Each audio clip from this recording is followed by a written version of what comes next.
ചുവരിലൂടെ ഉറുമ്പുകൾ പോകുന്നത് നിങ്ങൾ കണ്ടിട്ടുണ്ടാവും. വളരെ ഡിസിപ്ലിൻഡായി, വളരെ ഡീസൻ്റ് ആയിട്ട് ലൈനൊക്കെ കീപ്പ് ചെയ്തിട്ട് അവരങ്ങനെ മുന്നോട്ട് ഇങ്ങനെ സാവധാനം പോകും. പക്ഷെ വീട്ടിൽ ചെറിയ കുട്ടികളുണ്ടെങ്കിൽ അവർക്കത് അത്ര രസിക്കില്ല. എന്താ അവർ ചെയ്യുക? ഒരു വിരൽ കൊണ്ടുപോയി അവരുടെ യാത്രയ്ക്ക് തടസ്സം ഉണ്ടാക്കും. പക്ഷെ ഉറുമ്പുകൾ ഒരിക്കലും തിരിച്ചു പോകാറില്ല.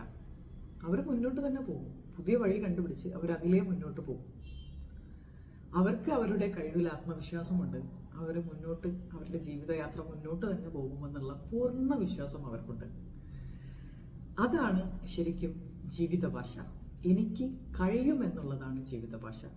പക്ഷേ നമ്മൾ മനുഷ്യന്മാർ, നമ്മളാണ് ഈ ലോകത്തെ ഏറ്റവും ഉന്നതരായ സൃഷ്ടി, ദൈവത്തിൻ്റെ ഏറ്റവും ഉന്നതരായ സൃഷ്ടികളാണ് നമ്മൾ. പക്ഷെ നമ്മൾ എന്താ ചെയ്യാറുള്ളത്?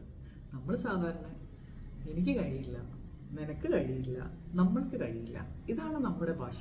ഇത് ജീവിതത്തിൻ്റെ ഭാഷയല്ല, ഇത് മരണത്തിൻ്റെ ഭാഷയാണ്, ഇത് തോൽവിയുടെ ഭാഷയാണ്. 14 വയസ്സുള്ള ഒരു കുട്ടി 1,48,000 തവണയെങ്കിലും തൻ്റെ ജീവിതത്തിനിടയിൽ, 14 വയസ്സിനിടയിൽ നിനക്ക് കഴിയില്ല എന്നുള്ള വാക്ക് സ്വന്തം പാരൻസിൽ നിന്നും ടീച്ചേഴ്സിൽ നിന്നും സമൂഹത്തിൽ നിന്നും കേട്ടിട്ടുണ്ടാവും എന്നാണ് ഗവേഷകന്മാർ പറയുന്നത്. നിങ്ങളൊന്ന് ഓർത്തു നോക്കിയേ, ഇത്ര ചെറുപ്രായത്തിൽ തന്നെ ഇത്രയും തവണ നിനക്ക് കഴിയില്ല എന്ന് കേൾക്കുന്ന ഒരു കുട്ടി എങ്ങനെയാണ് അവൻ്റെ പൊട്ടൻഷ്യൽ കണ്ടെത്തുക? എങ്ങനെയാണ് അവൻ്റെ കഴിവുകളെ തിരിച്ചറിയുക? അവൻ എവിടെ നിന്നാണ് ആത്മവിശ്വാസം ഉണ്ടാവുക? നമ്മൾ ഭാഷ മാറ്റേണ്ടിയിരിക്കുന്നു.